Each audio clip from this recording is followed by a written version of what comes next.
இயேசு உங்களை நேசிக்கிறார். இயேசு உங்களை நேசிக்கிறார். பிரியமானவர்களை, இந்த நாளில் ஆண்டவர் நம்மளோடு பேசும்படியாய் வேதத்திலிருந்து ஒரு வசனத்தை கூட வாசித்து ஆண்டவர் நமக்கு கற்றுக் கொடுக்கக்கூடிய காரியத்தை பார்ப்போம். அது சங்கீதங்களின் புஸ்தகம் 106வது சங்கீதம் 35வது வசனம் 40வது வசனம் வரை இப்படியாக சொல்லுகிறது. ஜாதிகளுடனே கலந்து அவர்கள் கிரிகளை கற்று அவருடைய விக்கிரகங்களை சேவித்தார்கள்.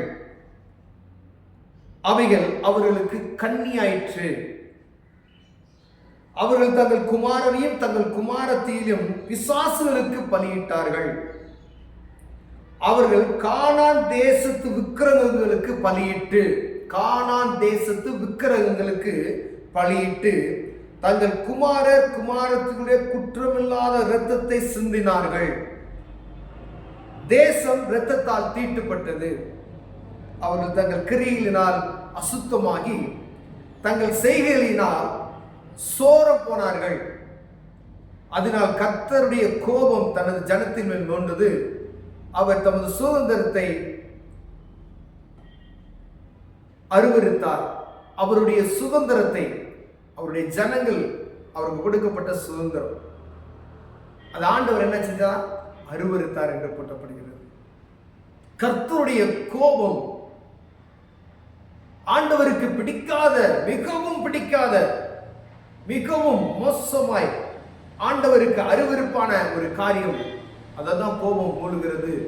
புறஜாதி ஜனங்கள்கிட்ட ஒப்பு கொடுக்கிறார். தேசங்கள்ல சண்டைகள் வருது பார்த்தீங்களா, யுத்தங்கள் வருகிறது. ஒரு நாடு இன்னொரு நாட்டுக்கு போய் சேருது அப்படின்னா கர்த்தருடைய கோபாக்கினை அந்த தேசத்தின் மீது பற்றி பிடிக்கும் பொழுது, ஆண்டவருக்கு விருப்பமில்லாத காரியத்தை அவர்கள் செய்யும் பொழுது அந்த தேசம் வேறு தேசத்து கையில ஒப்பு கொடுக்கப்படுகிறது. அதுதான் இங்க சொல்ல, அதுக்கு கீழே உள்ள அதிகார வாஸ்தவம் அப்படின்னு சொன்னா, ஆண்டவர் புறஜாதி ஜனங்களுடைய வேறு தேசத்தினுடைய ஜனங்கள்ல இந்த தேசத்தை என்ன செஞ்சாரா? ஒப்பு கொடுத்தாராம். அவங்க ஒடுக்கப்படுவார்கள். அப்ப வேற ஆள்கிட்ட பயங்கரமான உக்ரைனுக்குள்ள நடந்த சண்டையெல்லாம் பார்த்து எவ்வளவு பாருங்க, அடிமைப்படுத்தப்பட்டாங்க. எவ்வளவு பேர் கொண்டு போட்டுட்டாங்க. பஞ்சம், தவிப்பு. இது ஏன் அப்படின்னு சொன்னா, ஆண்டவர் பாருங்க, ஜாதிகளுடனே கலந்து அவர்களுடைய கிரியைகளை கற்றார்கள். ஆண்டவர் பரிசுத்த ஜனம் என்று ஒரு ஜனத்தை பிரித்தெடுத்து கொண்டு வருகிறார். அந்த ஜனம் இப்படிதான் இருக்க வேண்டும் என்று ஆண்டவர் விரும்புகிறார். இவர்களை பார்த்து மற்றவர்கள் இந்த பரிசுத்தத்தை அறிந்து கொள்ள வேண்டும் என்று விரும்பினார். ஆனால் அவர்களிட்ட இருக்கக்கூடிய பரிசுத்தம் ஆண்டவர் தெரிந்து கொண்ட பிள்ளைகிட்ட இல்லைன்னு சொன்னதுமே அவர் வருத்தப்படுகிறார். பிரியமானவர்களே, தங்கள் பிள்ளைகளை பிசாசுகளுக்கு ஒப்பு கொடுத்தார்களாம். கானான் தேசத்து விக்கிரகங்களுக்கு என்ன செஞ்சாங்க? பலியிட்டார்களாம். அநேக விக்கிரகங்கள் இருக்கிறது பாருங்க, சொல்லப்பட்டிருக்கிறது கானான் தேசத்து விக்கிரகங்களுக்கு. இவங்களுக்கு அவங்களுக்கு சம்பந்தம் இல்லை.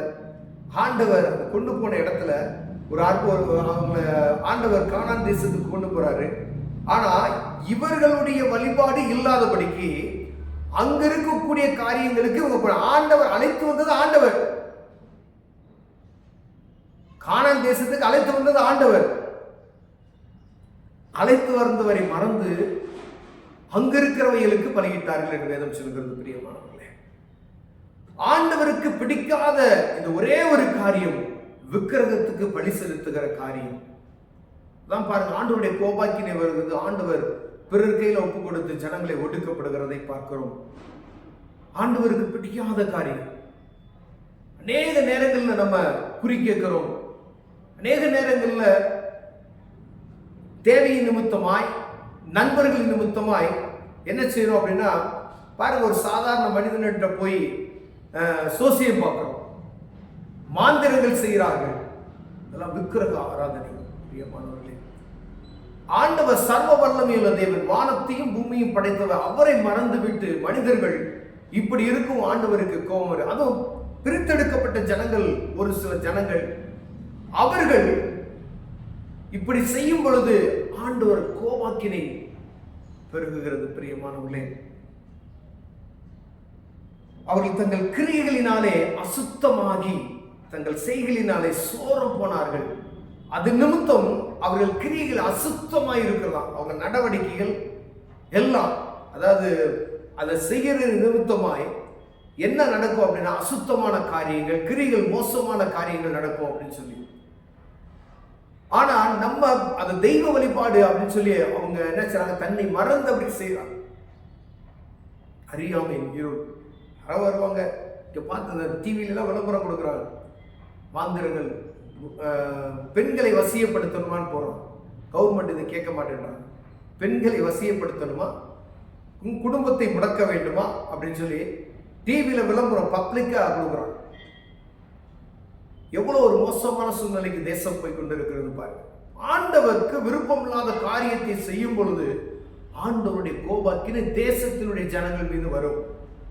அப்ப ஆண்டவர் என்ன சொல்றாருன்னா, அவருடைய கோபத்தின் நிமித்தமாய் அவர் சுதந்திரமான அவருக்கு சுதந்திரம் என்று சொல்லப்பட்ட நம்மளை வெறுக்கிறார் என்று சொல்லி வேதம் சொல்லுகிறது. பிரியமானவர்களே, ஒருவேளை அறியப்படாதவர்களுக்கு ஆண்டவர் என்று சொல்லலாம்.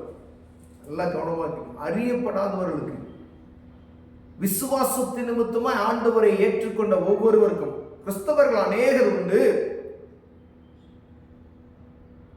ஆனா விசுவாசித்து அவரை ஏற்றுக்கொண்ட ஜனங்கள் சிலர். கிறிஸ்தவர்கள் அநேக பேர் போயிடலாம். ஆனா அறிந்து கொண்டு நீங்க செய்றீங்க பார்த்தீங்களா, இது இங்க ஆண்டவர் சொன்ன காரியம் அப்படின்னா, பிரித்தெடுக்கப்பட்ட அந்த கூட்டம் தான் வருது. அவர்கள் தான் உன்னை அற்புதமான பாலும் தேனும் ஓடுகிற தேசத்துக்கு நான் உன்னை அழைத்து போவேன் என்று ஆண்டவர் சொன்னார். அந்த தேசத்துக்கு கொண்டு போனதுமே அங்க என்ன செய்யறாங்க அப்படின்னா, அழைத்த தேவனை மறந்து விட்டார்கள். கானான் தேசத்து விக்கிரகங்களுக்கு பலி செலுத்துகிறார்கள். ஆண்டவருடைய கோபாக்கினை வெளிப்படுகிறது. அப்ப இதுல ரெண்டு தவறுகளான காரியங்கள். ஒன்று பாருங்க, இவங்க மூதாதையர்கள் இவர்களுக்கு கற்றுக் கொடுக்காமல் இருந்திருக்கலாம். அவர்கள் அந்த கண்டித்து அழைத்து வந்த தெய்வத்தை, வழிநடத்தி வந்த பாதைகளை சொல்லிக் கொடுக்கணும். நான் இப்படிதான் நடந்து வந்தேன், பாதையை திரும்பி பார்க்கணும். எப்படி தாழ்மையில் இருந்து ஆண்டவர் தூக்கி கொண்டு வருகிறார், அப்படி இருந்த என்ன ஆண்டவர் இப்படி அற்புதமாய் நடத்தி வந்தார். நாங்க எகிப்தில் இருக்கும் பொழுது அடிமைகள் அங்க ஒடுக்கப்பட்டு இருந்தோம், நசுக்கி கொண்டிருந்தோம். எங்களை ஆண்டவர் அவர் கரம் பிடித்து எங்களை அழைத்து வந்தார்.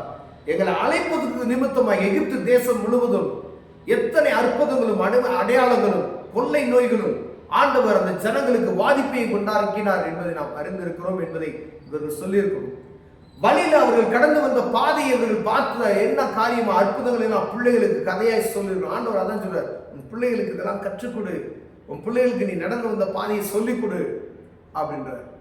இதை சொல்லியிருந்தாங்கன்னா இவங்க என்ன செய்யலாம், மைண்ட்ல இருந்திருக்கும், ஐயோ நம்ம பயங்கரமான ஒரு தப்பை செய்யறோமே, ஒரு தப்பு ஏதோ ஒரு நம்ம அறியாமல் தப்பு இருதயம் படப்படப்படன்னு அடிக்கும் பார்த்தீங்களா, அந்த படபடப்பு இங்க உண்டாக வேண்டும். பிரியமானவர்களே, ஐயா, சிறிய தவறுக்கு ஆண்டவர் அதை சொல்லாத ஒரு தவறுக்கு இருதயம் படபடப்பு அடிக்கிறது பார்த்தீங்களா. அதாவது ஒரு காரியம், சின்ன ஒரு நம்ம டீச்சர்ஸ்க்கு ஒரு எஜமானனுக்கு பயப்படுகிற பயத்தினுடைய படப்படப்பை காட்டிலும் தெய்வத்துக்கு பயப்பட அந்த படப்படப்பு இல்லைன்னு வச்சுக்கோங்க, இப்ப நம்ம அந்த இடத்துல தோத்து போயிட்டோம்னு அர்த்தம். தெய்வ பயத்துக்கு தான் படப்படப்பு இருக்கணும், மனுஷ பயத்துக்கு அந்த படப்படப்பு இருக்கக்கூடாது. இப்ப கர்த்தர் பார்த்து கொண்டிருக்கிறார் என்ற நோக்கம் நம்மளுக்கும் எனக்கும் இருக்கு. ஆண்டவர் அற்புதம் செய்ய வல்லமையுள்ளவராக இருக்கிற பிரியமானவர்களே, இந்த தவறை நம்ம செஞ்சோம் அப்படின்னா ஆண்டவர் உங்களோடு தான் பேசுறாரு. ஆண்டவருக்கு பிடிக்காத அந்த விஷயத்தை செய்யாதபடிக்கு நம்மை காத்துக்கொள்ளும்படி அவர் சமூகத்தை நோக்கி பார்ப்போம். கண்களை மூடும். அன்பின் தகப்பனே, ஆண்டவருக்கு விருப்பமில்லாத இந்த காரியத்தை நாங்கள் செய்யாதபடிக்கு எங்களை காத்துக்கொள்ளுங்க.